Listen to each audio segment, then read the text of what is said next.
quero beber de tuas águas, eu quero beber. Glória a Deus. Eu quero ministrar a palavra do Senhor para você agora. Quero, na verdade, eu creio que Deus estará trazendo o favor dEle, liberando Ele sobre as nossas vidas. Na verdade, eu estarei dando continuidade àquilo que eu ministrei pela manhã. Nós temos feito isso aos domingos. Na verdade, nos cultos das 8h30 e das 10 horas, nós temos ministrado a primeira parte de uma palavra, como se fosse uma série. A primeira parte pela manhã e a segunda parte à noite. Eu tenho certeza que se você assisti-las independentemente, você vai ser abençoado, você vai receber algo de Deus. Mas eu não tenho dúvida que se você assistir as duas, você vai ter uma compreensão maior daquilo que Deus tem para nós. Então, o meu convite para você é que assista, que participe dessa mensagem, que receba essa palavra. E se você não assistiu pela manhã, que você assista ao link dessa mensagem que vai estar disponível aqui também na descrição do nosso culto online. Amém? Então, quero te convidar, neste momento, a abrir a sua Bíblia no Evangelho de Lucas. Evangelho de Lucas, o capítulo de número 8. Nós vamos ler o texto que eu comecei a ministrar pela manhã, vamos ler todo e vamos dar sequência a partir daquilo que o Senhor tem para nós nessa noite. Verso 22. Certo dia, Jesus disse aos seus discípulos: vamos para o outro lado do lago. Eles entraram no barco e partiram. Enquanto navegavam, ele adormeceu. Abateu-se sobre o lago um forte vendaval, de modo que o barco estava sendo inundado. E eles corriam grande perigo. Os discípulos foram acordá-lo, clamando: Mestre, mestre, vamos morrer. Ele se levantou e repreendeu o vento e a violência das águas. Tudo se acalmou e ficou tranquilo. Onde está a sua fé? Perguntou ele aos seus discípulos. Amedrontados e admirados, eles perguntaram uns aos outros: quem é este homem que até os ventos e as águas dá ordem e eles lhe obedecem?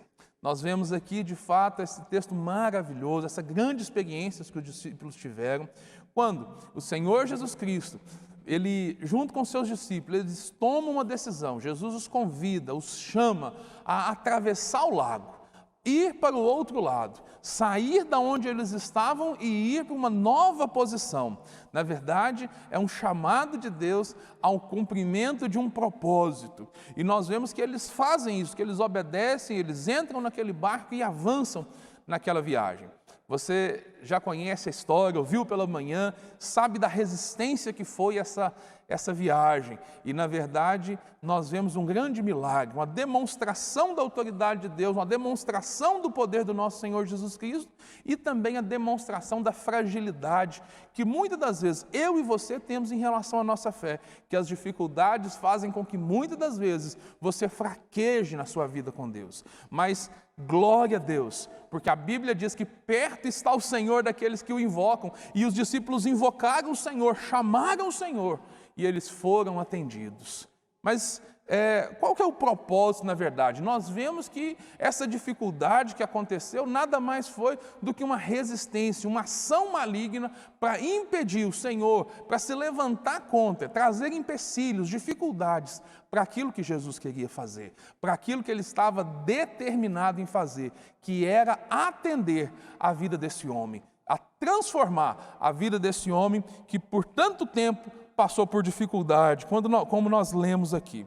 Continuando a leitura, a partir do verso 28 nós temos a sequência disso. Então o que acontece? Eles navegaram para a região dos Gadarenos, que fica do outro lado do lago, frente a Galileia. Quando Jesus pisou na terra, foi ao encontro um homem endemoniado, um homem endemoniado daquela cidade. Fazia muito tempo que esse homem não usava roupas, não vivia em casa, mas em sepulcros. É interessante a gente perceber algo aqui, porque é o seguinte: algumas traduções vão dizer que ele não apenas que ele não vivia em casa, mas que ele vivia clamando nos sepulcros. nos cemitérios. Você imagina como que era a vida dessa pessoa, uma vida completamente fora do padrão, completamente distante daquilo que Deus planejou para um ser humano. Vivia sozinho, sem pudor nenhum, ou seja, ele já andava nu pela rua, e eu tenho certeza que não era uma situação agradável de se ver, mas pior ainda, de se viver dessa forma. Agora, o que acontece?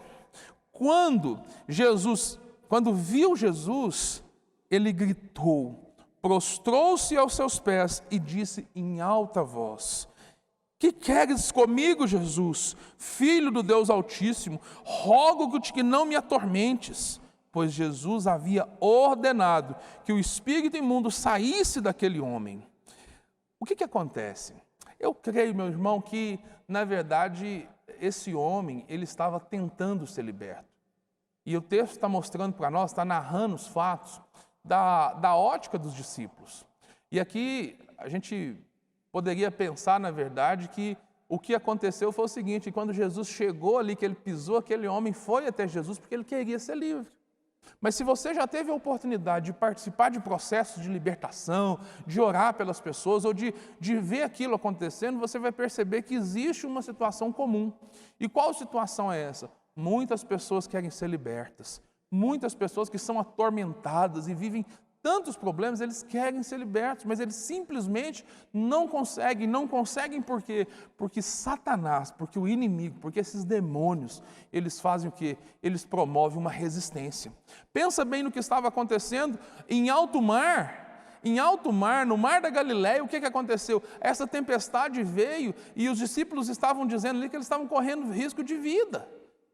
Por que daquilo? Porque, sem dúvida alguma, o inferno estava se posicionando para que aquele homem não fosse liberto. Mas eu creio que nada é maior do que o poder de Deus, amém? E o que nós vemos é o seguinte, que quando Jesus chega ali, aqueles demônios já sabem que já perderam. Eles já sabem que não tem poder de resistência contra o Senhor. Os demônios não conseguiram no lago, não conseguiram com a tempestade, agora diante do Senhor, eles não vão conseguir também. E aí o que acontece? Eles já se entregam de fato, eles já se entregam e a gente vê que Jesus os envia, ou seja, os manda sair, e esses demônios eles faziam a vida daquele homem ser muito difícil. O texto diz para nós aqui que muitas vezes esses demônios eles tinham se apoderado dele, mesmo com os pés e as mãos acorrentados, e entregue aos cuidados dos guardas. Ele quebrava as correntes e era levado pelo demônio a lugares solitários. Pensa que vida que era essa desse homem, desse rapaz, desse jovem. Pensa que situação difícil. Ele vivia uma vida sem controle. Como tantas pessoas que eu e você conhecemos, nós precisamos compreender que o maligno, ele veio para matar, roubar e destruir.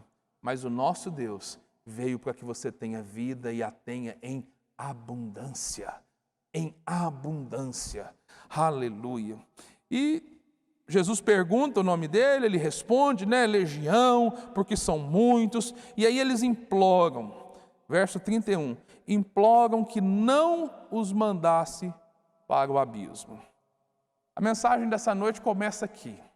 Até agora eu estava tão somente fazendo um resumo, um apanhado daquilo que eu ministrei pela manhã, para contextualizar você, para colocar você dentro daquilo que estava acontecendo. O que nós vimos?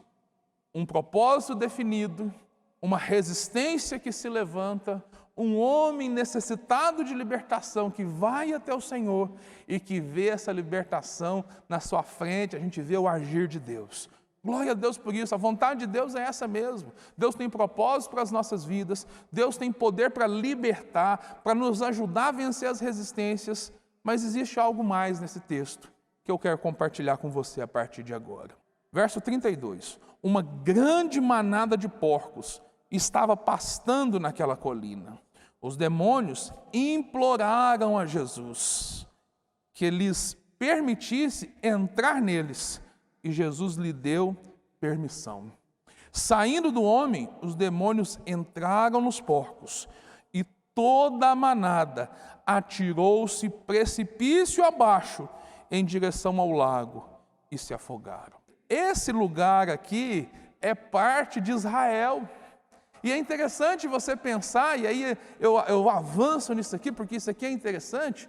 Pensa bem, a cultura judaica, nesse momento aqui, eles não criavam porcos, eles não se alimentavam de porcos. Então, por que essa região aqui, eles criavam porcos? Por que essas pessoas, eles eram criadores de porcos? Eles eram criadores de porcos porque era a forma como eles tinham de sobreviver. Mas de sobreviver como? Se em Israel não se comia porco. Em Israel sim, mas o Império Romano, ou seja, os romanos que estavam ali, se alimentavam de porcos. Então, aquele lugar era um lugar onde estava sendo promovido, estava tendo a alimentação, ou seja, eles ganhavam dinheiro, eles tinham o seu sustento fazendo o quê? Alimentando o inimigo. Você consegue perceber o quanto que isso é grave? Eles tinham o seu sustento alimentando o inimigo do povo de Israel, aqueles que estavam, na verdade, subjugando o povo de Israel. O que nós percebemos aqui é que, na verdade, muitas das vezes, os nossos interesses pessoais, a nossa forma de viver, tem, na verdade, trazido problemas para as nossas vidas. O povo era oprimido pelo Império Romano, pagava altos impostos, mas como eles tinham que sobreviver, aí a gente encontra um discípulo de Jesus que era cobrador de impostos, e que Jesus chama ele para abandonar essa vida e viver uma vida diferente. A gente vê que há um publicano chamado Zaqueu que se converte também. E o que acontece com todas essas pessoas? Há uma libertação também do aspecto financeiro, do aspecto, ou seja, em relação à ótica que eles tinham em relação ao dinheiro. Agora, nesse caso aqui, o que acontece? Os porcos se lançam, o verso 33, saindo do homem, os demônios entraram nos porcos, e toda a manada atirou-se precipício abaixo, em direção ao lago, e se afogou. Verso 34. Vendo o que aconteceram, os que cuidavam dos porcos fizeram o quê? Fugiram, e contaram esses fatos na cidade, e nos campos, saíram contando a história. Verso 35. E o povo que ouviu a história, foi ver o que tinha acontecido. Quando se aproximaram de Jesus, viram que o homem de quem havia saído os demônios estava assentado aos pés de Jesus. O que aconteceu? Aqueles cuidadores dos porcos, que se beneficiavam da venda desses porcos, foram nos campos, foram na cidade contar o que havia acontecido.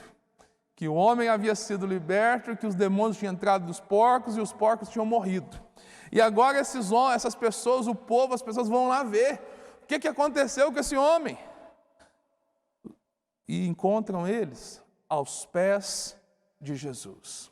Querido, o perfil de uma pessoa em opressão é o perfil que nós vimos antes.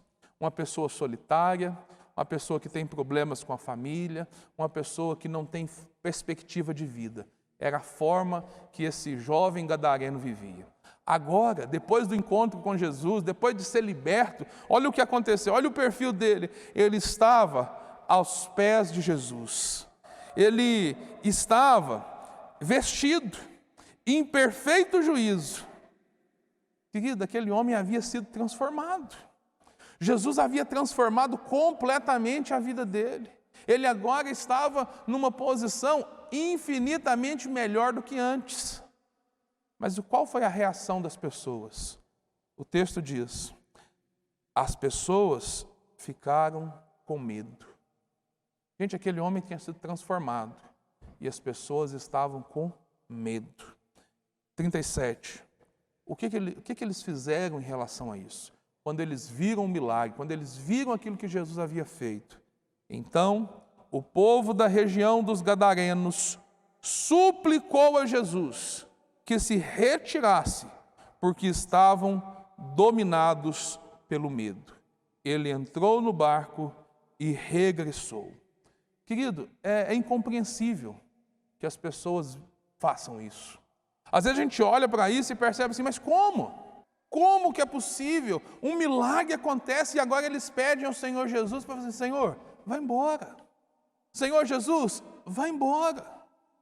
Querido, existem pessoas, na verdade, talvez não dessa forma, mas que têm pedido ao Senhor para se afastar delas, porque a vida que elas levam, a forma que elas vivem, não agradam ao Senhor.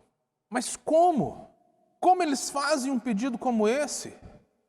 Jesus acaba de fazer um milagre, Jesus acaba de operar uma libertação, algo assim precioso, e algo que acontece assim nos olhos deles. Eles estão podendo contemplar aquilo que Jesus fez, mas mesmo assim, eles são tomados pelo medo. E por causa do medo, eles tomam uma decisão terrível, uma decisão de não caminhar com Jesus, de não aproveitar a vinda de Jesus ali, de não experimentar e desfrutar de coisas maiores ainda. Eu creio que aquela região poderia ter sido muito mais abençoada, mas eles perderam o tempo da sua visitação. Querido, eu creio que esse é um tempo que nós estamos sendo provados. Nós estamos sendo provados e conduzidos a agir de maneiras, às vezes, até diferentes daquilo que a gente estava acostumado.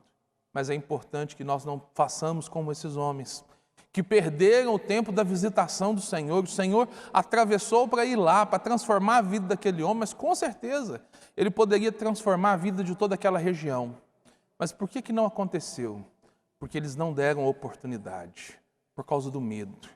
E o questionamento que eu faço para você nessa noite é: o que tem te colocado medo? O que te traz medo? O que tem trazido medo sobre a sua vida? O quadro da vida desse homem era terrível, mas eles ficaram com muito mais medo do libertador do que do próprio homem endemoniado.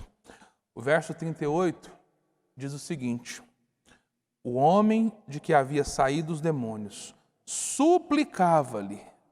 Suplicava a quem? A Jesus. Suplicava-lhe que o deixassem ir com eles. Mas Jesus o mandou embora, dizendo: volte para casa e conte o quanto Deus lhe fez.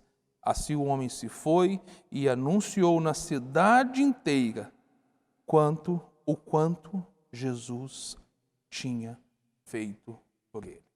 O quanto Jesus tinha feito por ele.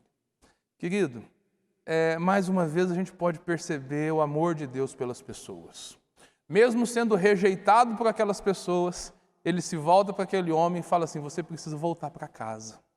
Você precisa voltar para sua casa, porque você viveu esse tempo todo fora do propósito, fora daquilo que Deus te chamou.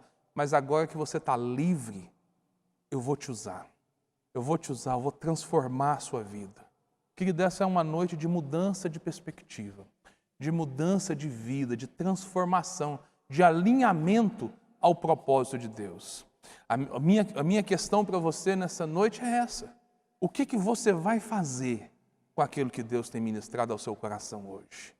É possível que você seja daquelas pessoas que precisa ser liberto dos seus medos, liberto da depressão, liberto de uma enfermidade, liberto de vícios.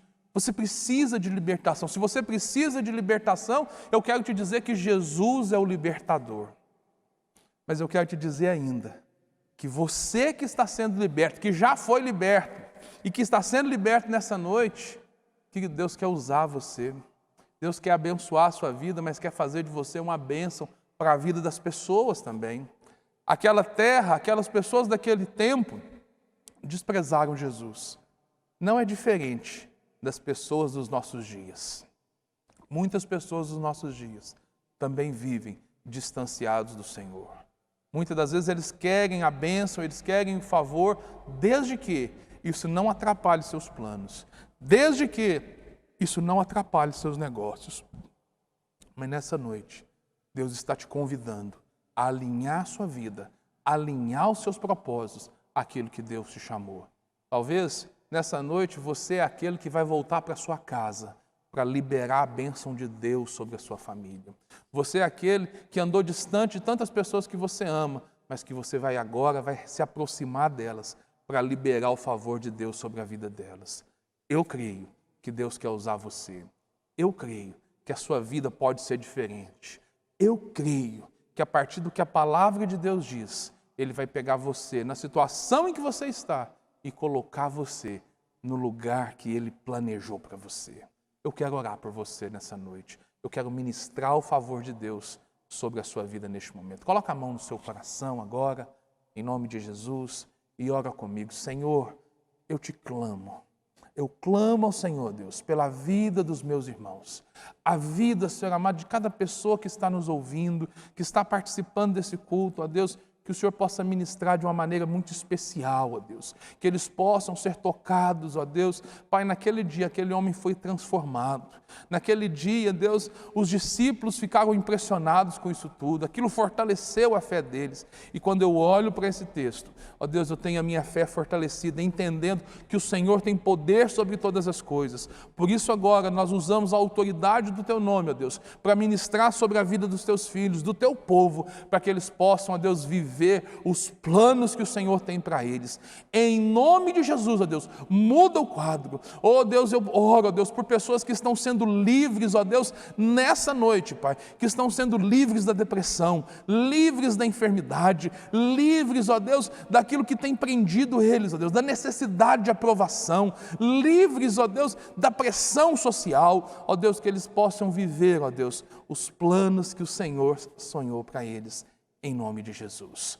Hoje é o dia que o Senhor preparou para você, para viver uma novidade de vida. Viva com base naquilo que você recebeu. Viva com base naquilo que a palavra de Deus tem para você. Eu quero ministrar a bênção apostólica sobre a sua vida e quero te convidar a, durante a semana, estar participando aí das nossas programações, né? Amanhã, às 20 horas, nós temos Maturidade Live, que é, na verdade, o nosso curso de maturidade no Espírito que nós estamos fazendo todas as segundas-feiras, ao vivo, aqui no canal do YouTube. Mas para você ter acesso, você precisa pegar o link que é disponibilizado na lista de transmissão da igreja.